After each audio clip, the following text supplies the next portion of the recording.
Olá, nosso boa noite. Está começando o programa Conexão Tarobá, aqui pela Tarobá Londrina. Não se esqueça, estamos também ao vivo no tarobá.com.br e no YouTube. Se inscreva no nosso canal, ative o sininho e você será notificado toda vez que os nossos programas estiverem no ar. Gente, ano importante para o Brasil, para o Estado do Paraná, para todos nós, porque é um ano de eleição.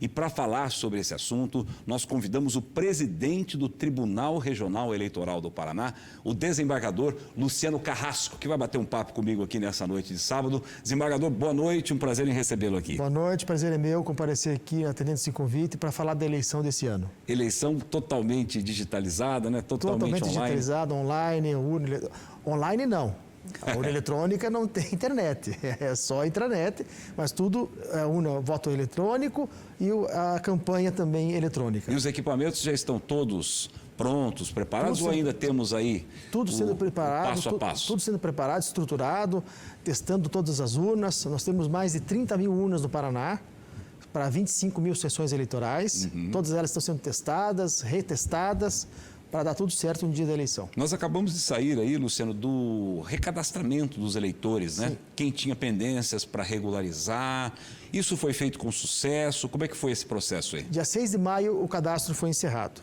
Então quem não regularizou o título, infelizmente não votará em outubro, porque o cadastro somente é aberto a partir de novembro. Certo. Foi um trabalho muito importante, muito forte no tribunal.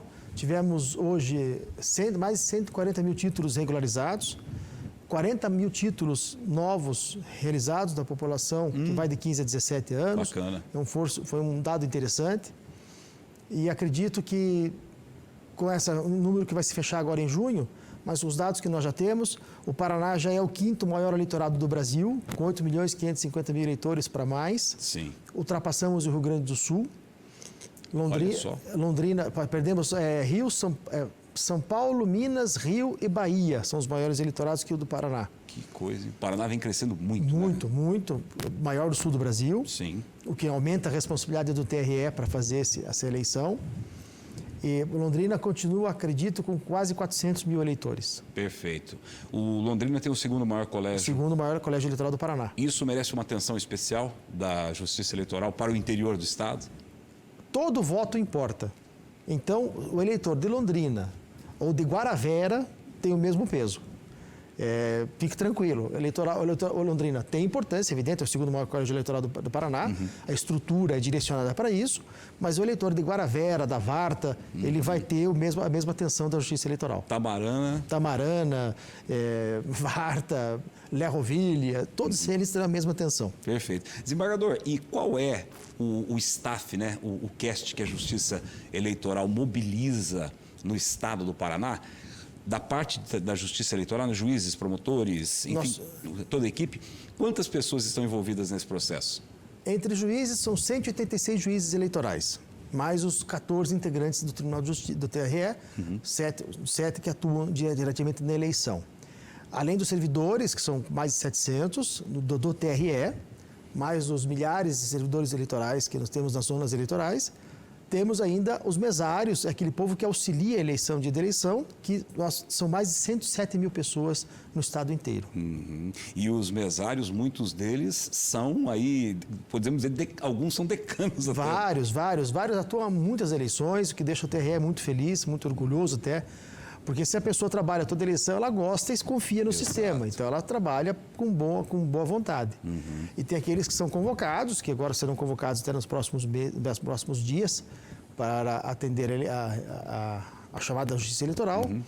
Já adianto que o eleitor vai receber um comunicado, ele comparece à zona eleitoral ou entra em contato.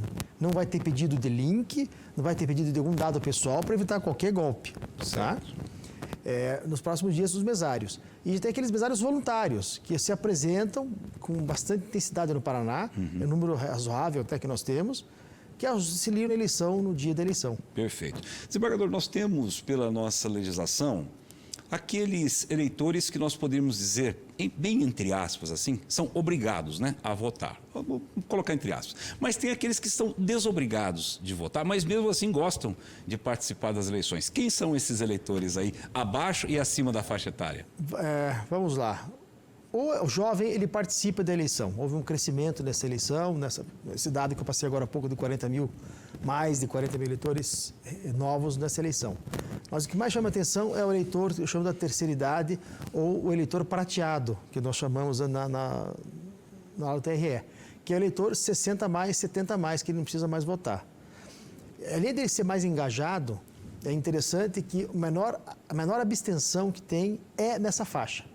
Então, se numa eleição eu tenho uma abstenção que pode chegar a 25% do eleitorado, por diversos motivos, na faixa dessa população não ultrapassa 10% a abstenção.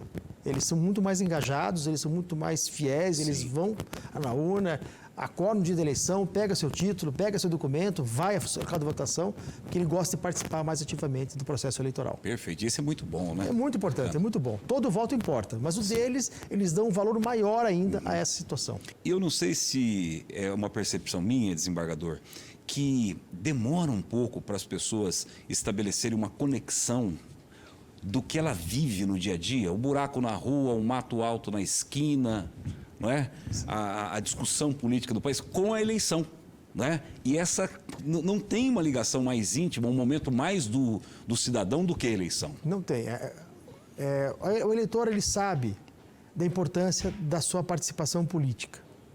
Às vezes, ele não tem noção do que pode ser feito nesse momento. Ah, não quero votar, não aguento mais classe política, alguma coisa assim. Depois ele começa a perceber que não, que se ele tem que participar para poder mudar esse sistema. Para não ficar só aquele reclamão, que não chega a lugar algum. Então, nós temos um quadro eleitoral, eu acho importante, em que ele sabe da importância. Tanto é que, pode reparar nisso, dizem que o brasileiro às vezes não é politizado. Nós estamos há poucos dias da Copa do Mundo e ninguém fala da Copa. Se não fosse o Neymar, realmente a exceção da convocação do Neymar, que eu sou contra, fique claro. Ninguém mais falava de Copa do Mundo, é só política. Houve uma diminuição dos dias de campanha, numa alteração legislativa feita anos atrás, de 90 dias para 45, porém, desde o início do ano, só se fala em política.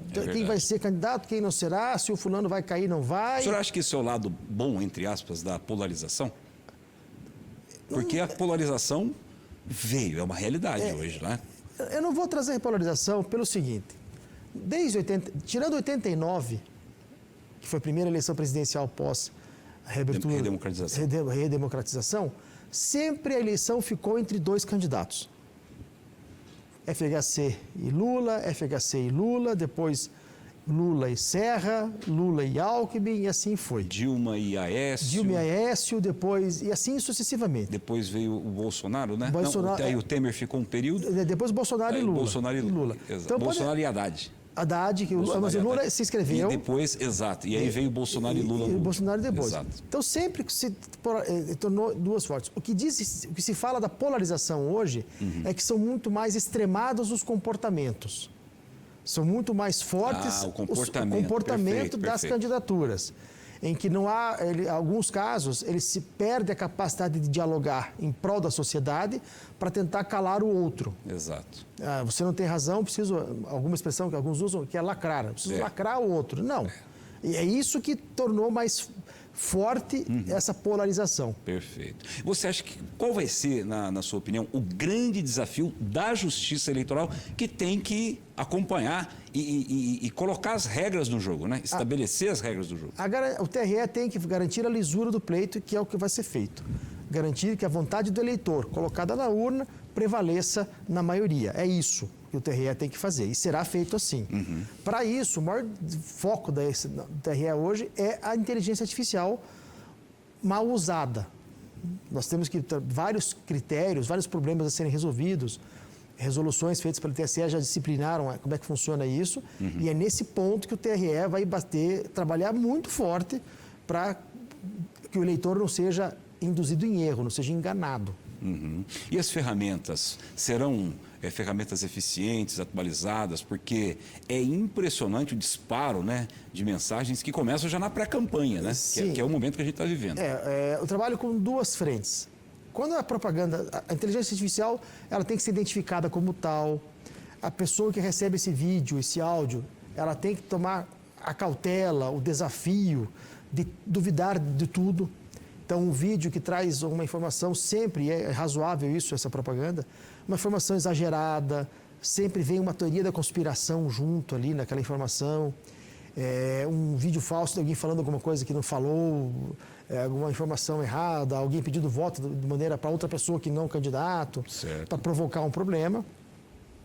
Tem que tomar sempre cautela de duvidar disso. Ele pode, hoje, antes de repassar o vídeo, o áudio, e aqui que eu falo das duas frentes. Quando você tem um vídeo, um áudio no YouTube, das grandes plataformas como Facebook, TikTok, dá tempo da pessoa entrar com uma representação, o Ministério Público ou a parte interessada a entrar com ação, pedir a retirada, aí o tribunal vai lá, determina a retirada, se for o caso, daquele vídeo falso. O problema maior é quando vem nos grupos de WhatsApp e Telegram. Pode ficar nesses dois exemplos. E ali o controle ali é pequeno. Porque não tem censura prévia. O Brasil não tem censura. Sim. Eu não posso proibir alguém de postar aquele vídeo do grupo da família. E o problema maior é o grupo da família, é o grupo da igreja, o grupo do condomínio, futebol, da empresa, dos amigos, da faculdade. Aquilo viraliza rapidamente, aquilo se espalha. Então, quando a pessoa receber esse tipo de vídeo nesse tipo de grupo, antes de repassar, abra o olho, vamos verificar se é aquilo real mesmo. Diminuiu bem isso, né? Diminuiu porque Mas não acabou. Não, diminuiu, mas nós estamos mais no período da campanha. Na hora da campanha, isso vai aumentar bastante. É essa cautela que nós vamos ter que tomar nesses dias. E a Justiça Eleitoral tem uma parte também, um back-office, digamos assim, técnico, um arsenal técnico para trabalhar isso também? Desde os últimos anos já veio sendo trabalhado. Esse ano o TRE trouxe esse programa que eu chamo de inteligência artificial contra a inteligência artificial. Nós temos um software lá em que a pessoa interessada, o partido, o candidato, seja lá quem for, qualquer pessoa do povo, o TRE é um tribunal do povo, pode encaminhar o material para a página do tribunal, na página Gralha Confere, do TRE. O Gralha vai estar ativo. O Gralha está ativo, de novo. Muito bom esse. Gralha Confere, ele recebe a propaganda e vai dizer se o áudio, o vídeo, aquele material, ele é falso ou não. Não é o falso em convencer o eleitor daquela veracidade daquela informação. Certo. Vou dar um exemplo. Se a pessoa quer acreditar que a Terra é plana, o TRE não vai convencê-la de que a Terra não é plana. Não é esse o ponto. É verificar se o vídeo foi editado, se ele foi manipulado, se ele foi mal catalogado, se ele tem uma expressão física diferente. Ele vai avisar, olha, foi editado ao rosto do cidadão. Não é esse político que está nesse local falando isso. Sim. Esse vídeo foi editado nesse sentido. Perfeito. E isso vai ser realmente um desafio muito grande para vocês.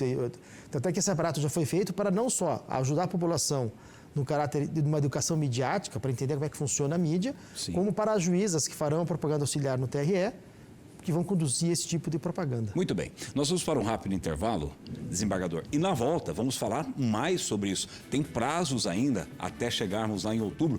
Temos alguns passos a dar, propaganda eleitoral e muito mais. Até as convenções partidárias que logo, logo vem aí também. Daqui a pouco com o presidente do TRE aqui no programa Conexão Tarobá. Voltamos já.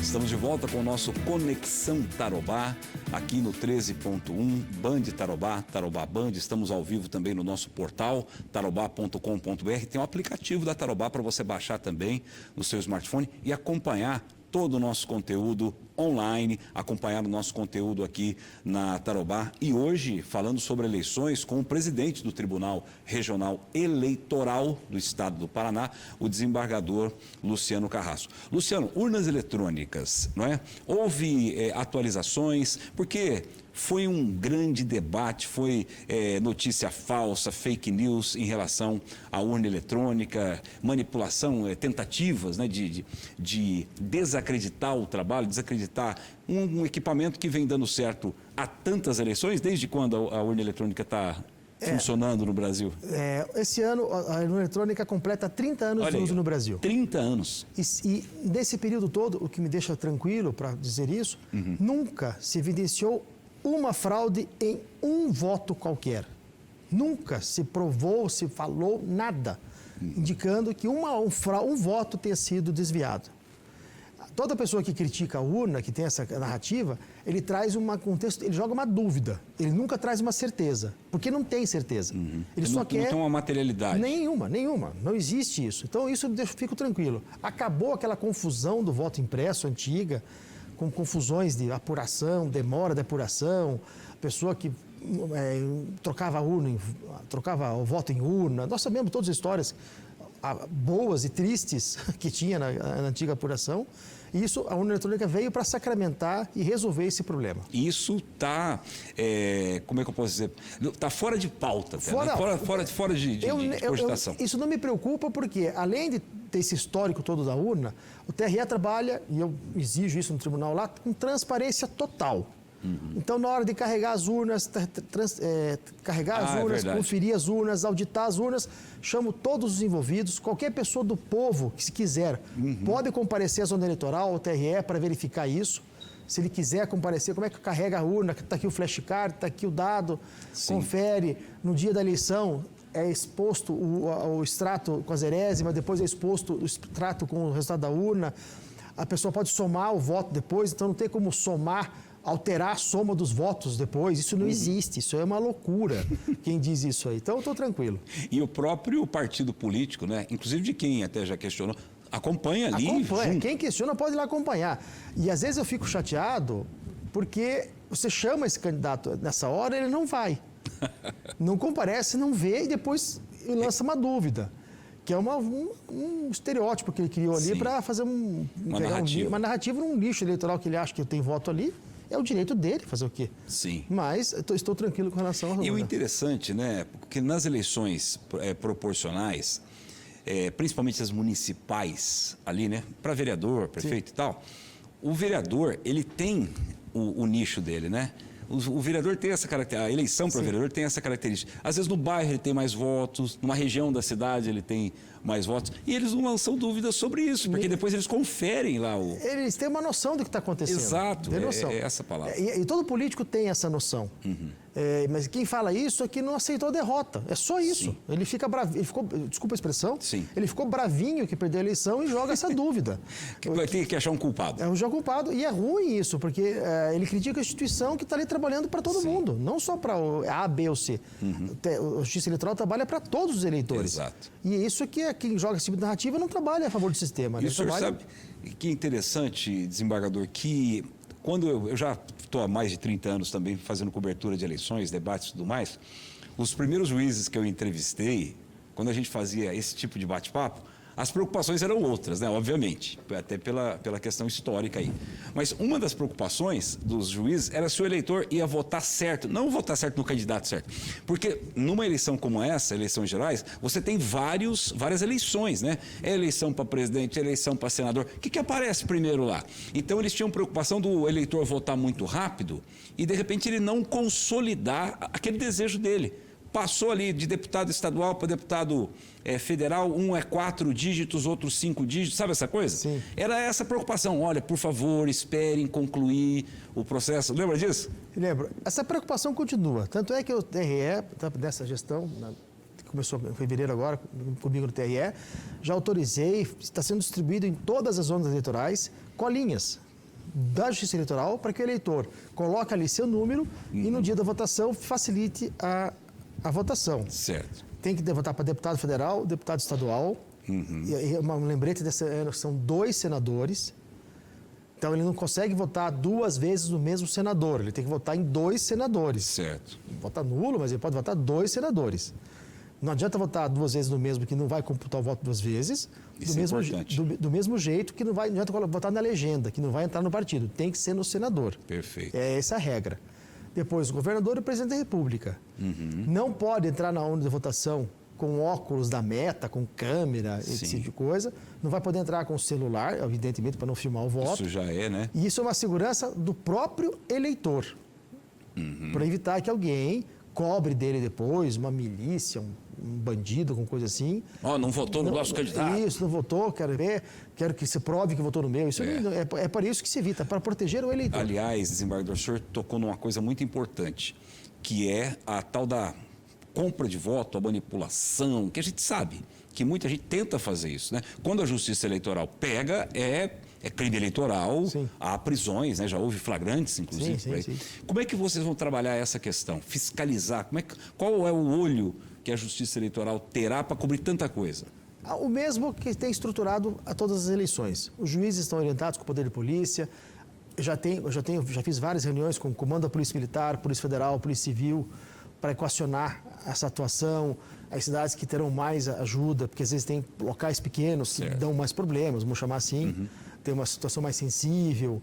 Então, atuar mais forte naquele local, atuar com mais abrangência. Isso eu estou tranquilo nesse sentido, porque nós vamos atuar bastante. Nós não temos o problema que tem outros estados com milícias e PCC entrando em cidades. Nós temos notícia, já estamos atuando sobre isso aí para evitar qualquer outro sabor. Não temos nenhuma notícia no Paraná, certo. Mas já estamos atuando para evitar isso. Perfeito. Falando agora sobre os prazos, né, sobre o calendário eleitoral, quando que serão definidos os candidatos mesmo? Porque agora está todo mundo aí falando, e aquela discussão, pré-campanha. Pré-campanha. Quando que efetivamente o eleitor... Não, esse aí e definiu o número também do candidato. 15 de agosto. É quando inicia o período de registro de candidatura, após convenções, que serão feitas no final de julho. É essa data. Dia 15 de agosto, até a eleição, ele vai saber o candidato que ele vai votar. E a partir dali já começa também a propaganda. Já propaganda de televisão, rádio, panfletagem, comício, reuniões, carreatas, nesse período que começa. Perfeito. E o que fica, assim, proibido, via de regra, principalmente nos veículos de comunicação, né? Rádio e televisão? A proibição, de que sentido? Tem coisa que é proibida. Você não pode ficar, por exemplo, entrevistando determinado candidato. Tem que dar o mesmo espaço. É a mesma regra a partir de 15 de agosto. Isso não se altera. Não tem problema. Essa legislação, a partir de 15 de agosto, que é o período de registro de candidatura, é que começam essas vedações. E tem regras também para ele fazer campanha nas redes sociais? Impulsionamento? Pode fazer impulsionamento à vontade? Não pode. Tem limite de gasto? Tem limite de gasto, vai ter limite de gasto, limite de impulsionamento, atendimento das resoluções do TSE. Nesse ano, um dado que chama atenção, você pode vincular a propaganda com inteligência artificial desde que identificada como tal. Porém, mesmo identificada como tal, está proibida qualquer propaganda nas 72 horas anteriores à eleição e até as 24 horas seguintes. Qualquer propaganda com inteligência artificial, mesmo identificada. Isso é uma restrição que veio na resolução de uma maneira até que surpreendente para nós, mas vamos atender, está na resolução, temos que cumprir. Tem que cumprir, embora seja aí uma missão bem árdua, né?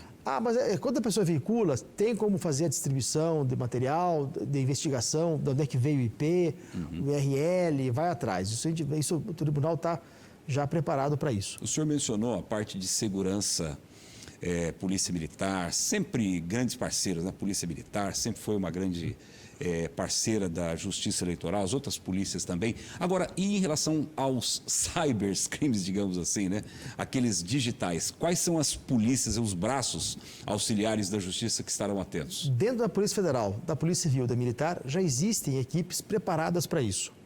Delegacia de Crimes Cibernéticos, equipes de apoio cibernéticos, para fazer essa investigação. No período da campanha, não dá nem tempo de você fazer um inquérito, o promotor oferecer denúncia, julgar alguém nesse período. Certo. Então, a atuação do eleitoral é verificar o que está acontecendo, coibir e tirar do ar para apurar o que está acontecendo. Eventuais sanções criminais, civis, de quem veiculou aquela propaganda, seja o candidato, que pode responder até por abuso do poder político, abuso do poder dos meios de comunicação, com a perda do mandato dele, isso pode acontecer, e aqueles que não são candidatos, e são pessoas, qualquer uma pessoa está em casa hoje, faz um vídeo de lá e coloca na internet. Isso se apura na sequência, apuração civil, criminal, que vai responder nesse sentido. Isso vai acontecer. Perfeito. Outra pergunta interessante é a condição de elegibilidade do candidato. né, daquele elemento que está se propondo. E existem muitos recursos, né? Às vezes alguns até em movimento ainda quando o sujeito vai se inscrever para querer ser candidato. Quais são as condições básicas que um cidadão tem que ter para ele poder ser candidato? São várias as condições, que para a presidência da República tem um critério X, para senador tem outro, governador tem uma idade menor e assim sucessivamente. O que eu posso dizer nesse momento é o seguinte: a elegibilidade é regra. Então, qualquer pessoa poderá se inscrever, o partido homologou, se inscreve. O tribunal tem um prazo para apreciar esse pedido, vai dizer se registra a candidatura ou não para o nome e para a urna. Ah, tá.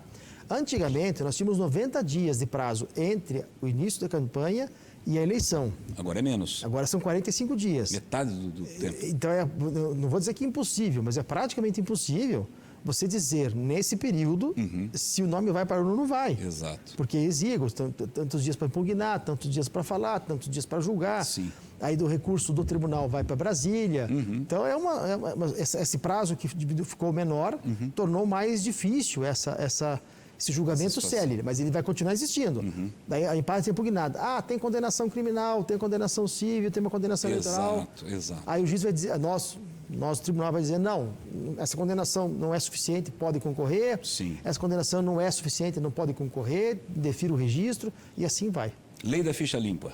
É mais ou menos, a base é aquela da lei da ficha limpa. Por que eu fiz essa pergunta, desembargador? Porque já houve em outras eleições elementos que estavam praticamente fora sem condição e fazendo campanha. Né? Como é que funciona isso? Isso vai continuar acontecendo. Com esse prazo exíguo de candidatura, e como você tem uma regra de direito, o direito fundamental de ser candidato, ele continua valendo. Então, não tem como o tribunal falar o seguinte, olha, como eu sei que você não será eleito, você não pode nem concorrer. Não existe essa possibilidade. Porque se o partido vem, se reúne e fala, não, nós queremos o fulano candidato, o partido se uniu, é um partido político, ele tem esse direito, escreve o candidato e assim vai ser aferido. Aí, com o passar do tempo, você consegue analisar se ele pode ou não. Perfeito. Com esse prazo inferior, eu não consigo determinar isso antes da eleição ou antes do nome dele ir para a urna. Perfeito. Nosso tempo, infelizmente, acabou, mas eu quero que o senhor deixe canais, contatos, onde o eleitor pode buscar informações, se ele quiser mais, né? A gente suscitou muita coisa que não vai dar tempo de eu perguntar aqui, até numa outra oportunidade o senhor está convidado já a vir para cá. Mas qual o canal que ele pode tranquilamente acessar e ter informações? Hoje ele pode entrar no site do TRE, www.tre.pr.jus.br. Lá terão todos os dados do Gralha Confere, dados do eleitor, dados do candidato. Mais à frente terá o Divulga Candidato, o Divulga Candi, que vai dar os dados do candidato. Ele pode acessar aqueles canais, tem lá o telefone do WhatsApp, do TRE, o telefone de atendimento. Basta entrar em contato conosco. Ou ele pode também nas zonas eleitorais da cidade dele, aqui da região de Londrina. Todos estará à disposição dele para atendê-lo da melhor forma possível. Perfeito. Luciano, muito obrigado, viu, pela sua presença, pela sua contribuição importantíssima. E eu deixo, de novo, o convite aberto para, retornando aqui em Londrina, não deixe de passar aqui na Tarobá para a gente trazer mais informações para o nosso eleitor. Agradeço o convite, obrigado. E eleitor paranense, fique tranquilo que tudo vai passar, vai correr tudo bem. E deixa eu só fazer um elogio aqui. A gente falou de tanto staff da Justiça Eleitoral, né? Pessoal da assessoria de imprensa do TRE, mesmo à distância aqui, a gente tem um contato muito fácil, muito ágil, e isso é importante para nós divulgarmos a boa informação. Bom, vamos manter isso. Obrigado, querido. Um abraço. Uma boa noite para você também que nos acompanhou. Voltaremos na próxima semana com outro convidado aqui no Conexão Tarobá. Bom final de semana e até lá. Tchau.